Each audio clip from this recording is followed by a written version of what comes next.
Welcome to our Hong Kong Brief program. Today, we have some intriguing stories lined up for you. First off, Hong Kong's luxury property market is experiencing a boom as investors like actress Ada Choi and former CEO of the Hong Kong Stock Exchange, Yuen Tin-fan, are snapping up high-end flats. This surge follows the scrapping of cooling measures, making the market more optimistic than ever. Stay tuned to find out why these cash-rich buyers are so keen on Hong Kong's real estate. Moving on, the Hong Kong government is putting elderly care at the top of its priority list. With the city's rapidly aging population, new measures are being considered, such as recruiting community nannies and offering new career paths for local care workers. These efforts aim to address the challenges of a South China Morning Post.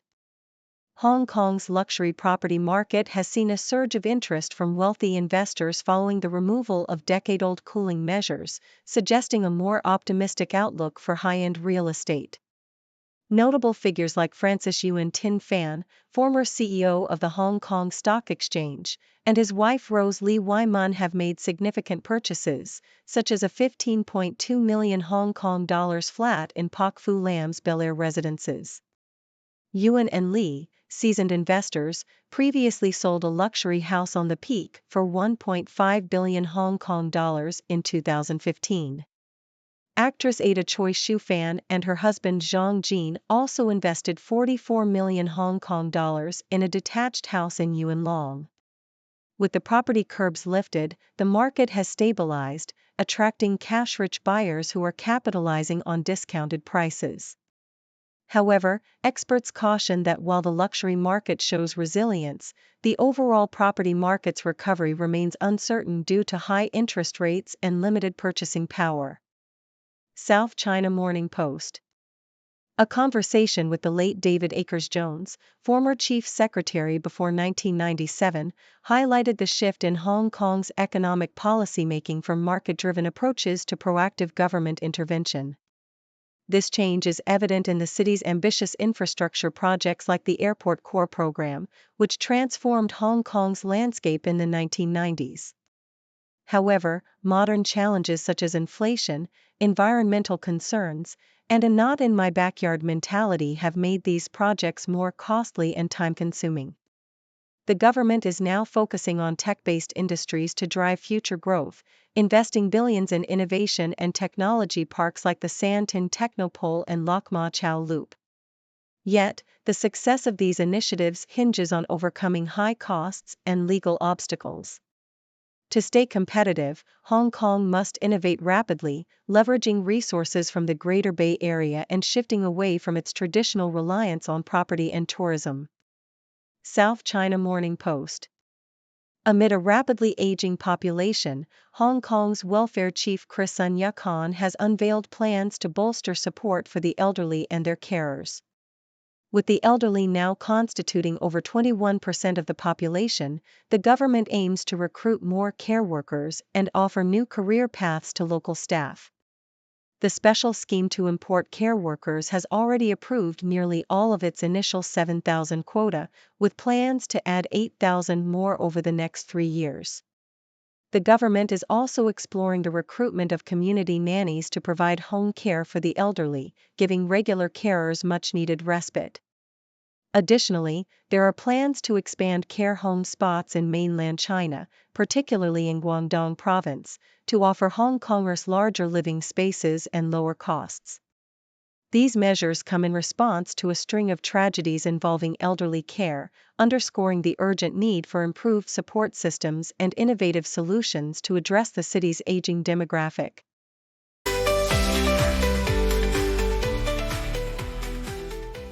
South China Morning Post. As a child in Manila's Binondo district, photojournalist Jilson Tiu never felt out of place despite his Chinese heritage.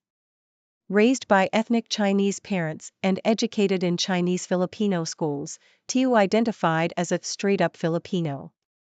Tiu, like many of the 1.2 million Sinois, ethnic Chinese in the Philippines, has roots tracing back to China's Fujian province.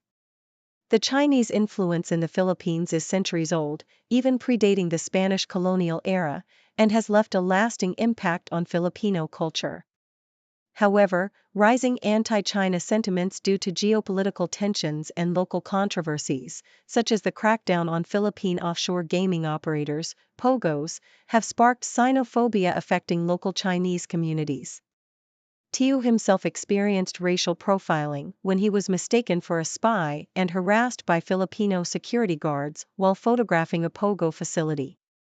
This growing distrust is fueled by incidents like the mysterious background of Bamban Town Mayor Alice Guo, accused of being a Chinese spy. Public anger over China's policies risks reinforcing negative stereotypes about Chinese Filipinos, despite their significant contributions to Philippine society. Telegraph, the debate over Britain's electoral system continues, with readers expressing varied opinions on proportional representation, PR, and other voting methods. Tim Pope argues against PR, suggesting it would empower minority interests and extremist parties, while others advocate for the single transferable vote or alternative vote to better reflect public opinion. Some readers highlight the flaws in the current system, such as the influence of party machinery and the lack of independence among MPs. Jacqueline Castles criticizes the Labour and Conservative parties for their internal candidate selection processes, which have led to controversial leaders like Jeremy Corbyn and Liz Truss. Diana Getz suggests that parliamentary candidates should be local to their constituencies to better represent their interests. John Walker proposes compulsory voting, citing its success in Australia. The issue of postal voting also raises concerns about potential fraud, as highlighted by James Callis. Meanwhile, the letters touch on various other topics, from China's human rights abuses to the environmental impact of salmon farming and even a historical cricket match interrupted by snow. South China Morning Post. In the 1920s, pirates along the South China coast faced an unexpected adversary, British anti-piracy submarines.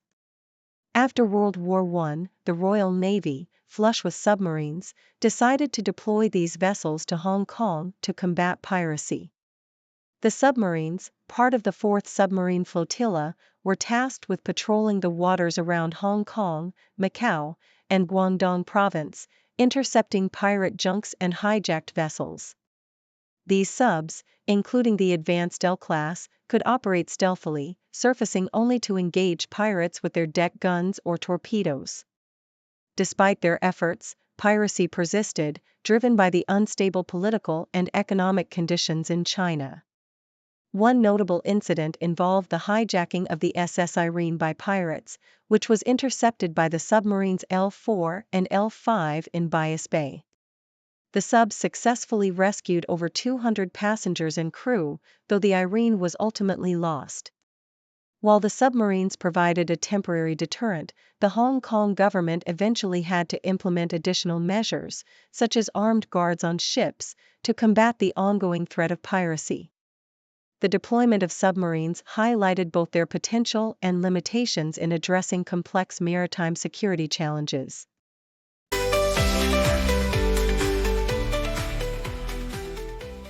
Nikkei Asia.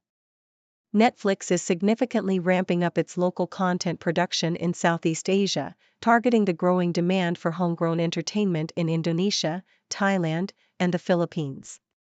This year, Netflix will release 10 original productions from Thailand and 6 from Indonesia, expanding its genre offerings to include comedy, crime thrillers, and sci-fi supernatural series.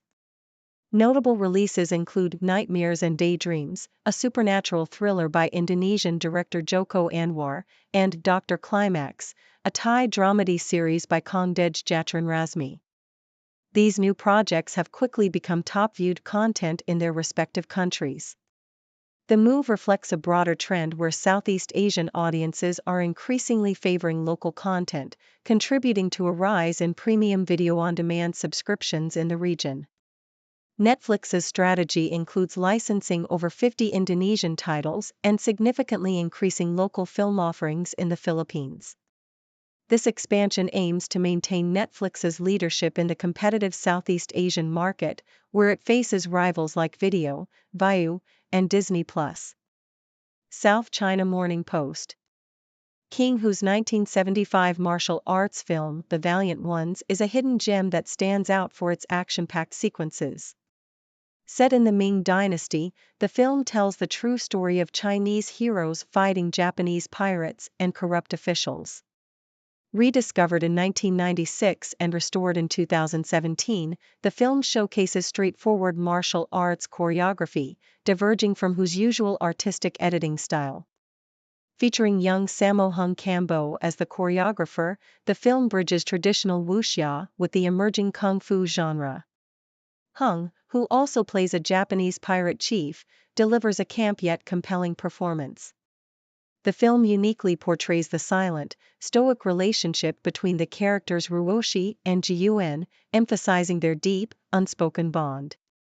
Bai Ying's portrayal of Ji-Yuan exemplifies the heroic spirit Hu sought to depict, highlighting that ordinary people can become heroes. Despite its straightforward narrative and intense action, the film's tragic ending underscores a common theme in Chinese history, where virtuous characters often meet untimely deaths while the corrupt survive. Australian Broadcasting Corporation. Migrants in Australia face a significant disparity in superannuation balances compared to the general population, with non-English speaking background individuals retiring with about 30% less in savings. This gap, which begins in the mid-20s and widens over time, is attributed to challenges such as difficulty finding jobs at comparable seniority and salary levels, leading to lower super contributions. Migrants often work in unrelated fields or for lower pay, impacting their long-term savings. Additionally, complex financial products and limited access to information exacerbate the issue. Afghan refugee Mohsen Hazara highlights the struggle to balance super contributions with immediate financial responsibilities like repaying student loans and supporting family members abroad. The federal government and financial sector are working to address these disparities by increasing compulsory super contributions and improving migrant integration into their chosen professions. However, more efforts are needed to connect skilled migrants to their fields early, ensuring both economic benefits and better retirement outcomes.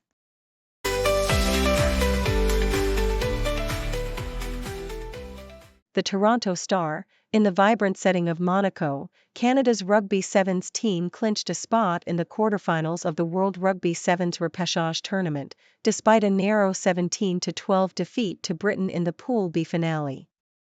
This loss means Canada will face a more challenging path in their quest for the final men's berth in the Paris Olympic field. The Canadians broke a 29-game losing streak with a crucial 31-12 victory over Uganda and followed it up with a 33-14 win against China. However, the showdown with unbeaten Britain for the top pool spot saw Canada trailing 12-7 at halftime. Captain Alex Berna and Ethan Hager scored for Canada, while Alex Davis and Harry Glover led Britain's charge. Despite a valiant effort, including a punishing tackle by Matt Oworu and a late try by Hager, Canada couldn't overturn the deficit. The Canadians, who were relegated from the Elite Sevens series after a tough season, now prepare to face Chile in the quarterfinals, with the winner set to face either South Africa or Uganda. South China Morning Post. In a dramatic turn of events, two newly elected members of the Hong Kong Journalists Association's HKJA governing body resigned immediately after their election. This came after Hong Kong's security chief, Chris Tang Ping Kung, criticized the association, alleging it included foreign correspondents and non-reporters among its candidates. Outgoing chairman Ronson Chan defended the HKJA, emphasizing its rigorous vetting process and representative nature. Tang's comments, which also accused the association of standing with violent mobs during the 2019 unrest, were met with a firm rebuttal from Chan, who highlighted the association's compliance with union laws and its diverse membership. Despite the resignations, the HKJA elected Selina Chung of the Wall Street Journal as its new chairwoman. The organization, which has seen a significant drop in membership since its peak, continues to face challenges in the current political climate, with local journalists hesitant to join due to potential repercussions. South China Morning Post, Hong Kong's rugby team delivered a resounding performance, thrashing South Korea 67-7 to secure their fifth consecutive Asia Rugby Championship title. Head coach Andrew Douglas praised the team's dominant display, which featured a hat trick by Luke van der Smit and the near-perfect kicking of Paul Altier. Despite South Korea's disorganized and ill-disciplined play, Hong Kong's aggressive and speedy approach was evident from the start, with Tom Hill scoring within 2 minutes. By halftime, Hong Kong had established a 34-0 lead, and they continued to dominate in the second half, adding 5 more tries. Van der Smit's brilliance, including a stunning solo run and a precise chase of Gregor McNeish's kick, was a highlight. The victory, which saw Hong Kong score 189 points and concede only 18 in 3 matches, sets a strong foundation for their upcoming South American tour. Douglas expressed hope that the rout would drive South Korea to improve, ensuring tougher competition in future encounters.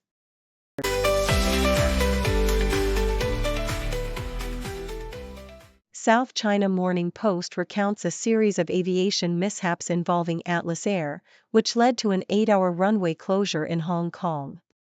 The incident occurred when a 747-400 freighter burst 2 of its tires on the north runway, causing delays to 450 flights. This was not an isolated case. Similar incidents with the same model of aircraft happened earlier this month. One of Atlas Air's 747-400 cargo jets had to return to Incheon International Airport in South Korea due to a hydraulic failure, damaging 3 tires. Another plane landed at Los Angeles International Airport with damaged tires 9 days prior. Hong Kong Civil Aviation Department has requested a comprehensive response from the airline and is in contact with the U.S. Federal Aviation Administration. The maintenance of aircraft is based on the manufacturer's recommendations, and operators must adhere to these guidelines. The city handles 60 takeoffs and landings daily, involving 747-400 planes, all cargo jets. The recent incidents in Hong Kong and South Korea may not be linked, but a full investigation is necessary. The rescue process for the stranded plane involved lifting the 300-ton jet to change its tires, complicated by significant hydraulic leaks and extensive damage. In another report by South China Morning Post, Japan has seen a record number of cases of streptococcal toxic shock syndrome, caused by flesh-eating bacteria, prompting warnings from Hong Kong Center for Health Protection. With 977 cases recorded so far this year, surpassing last year's 941 cases, the center urges Hong Kongers traveling to Japan to take necessary precautions. The infection, caused by Streptococcus pyogenes, group A Streptococcus, can lead to mild illnesses like sore throat or severe, life-threatening complications when the bacteria enter the blood, muscles, or cerebrospinal fluid. Symptoms include low blood pressure, rapid heart rate, and organ failure, with a fatality rate exceeding 30%. The bacteria spread through respiratory droplets, touching infected wounds, or contaminated equipment.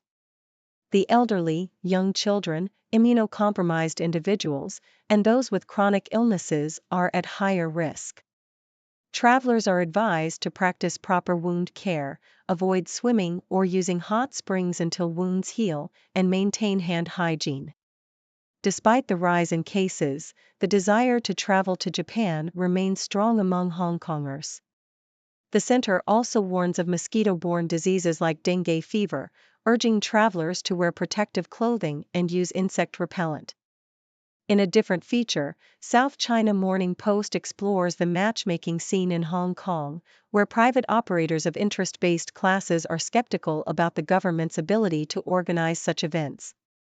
Amanda Wong and Keith Lewin's love story began at a drawing class for singles, leading to a 2-year relationship. Secretary for Health Lo Chung-mao suggested government-organized events to encourage young people to marry sooner, but private operators believe the market already offers ample opportunities. Raymond Lam, founder of Fajai Sketches, and Tony Lam, founder of Camping Guides, organize classes that range from painting to camping, attracting introverted individuals in their mid-20s to 30s. Participants prefer private events for their selective matching criteria and relaxed atmosphere. Paul Yip Shu FAI from the University of Hong Kong suggests that government-organized events could cater to those reluctant to join private ones due to economic factors or shyness. However, he emphasizes that societal issues like housing shortage and financial problems also discourage young people from marrying. The story of Wong and Lewin illustrates that while matchmaking events can spark connections, shared values and mutual support deepen relationships.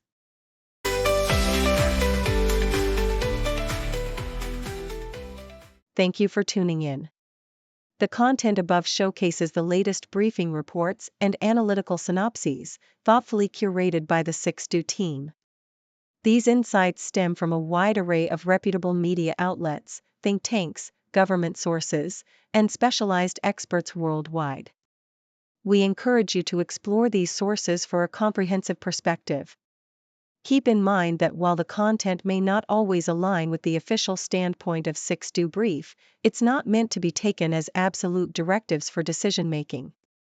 Comprising seasoned media professionals, learned scholars, and accomplished scientists, the 6Do team embodies a trailblazing, fully independent media entity. To customize 6Do Brief to meet your professional needs, you have the option to subscribe to a diverse array of briefings on our website, 6dobrief.com. Regardless of your location, you can conveniently receive 6Do Brief via email.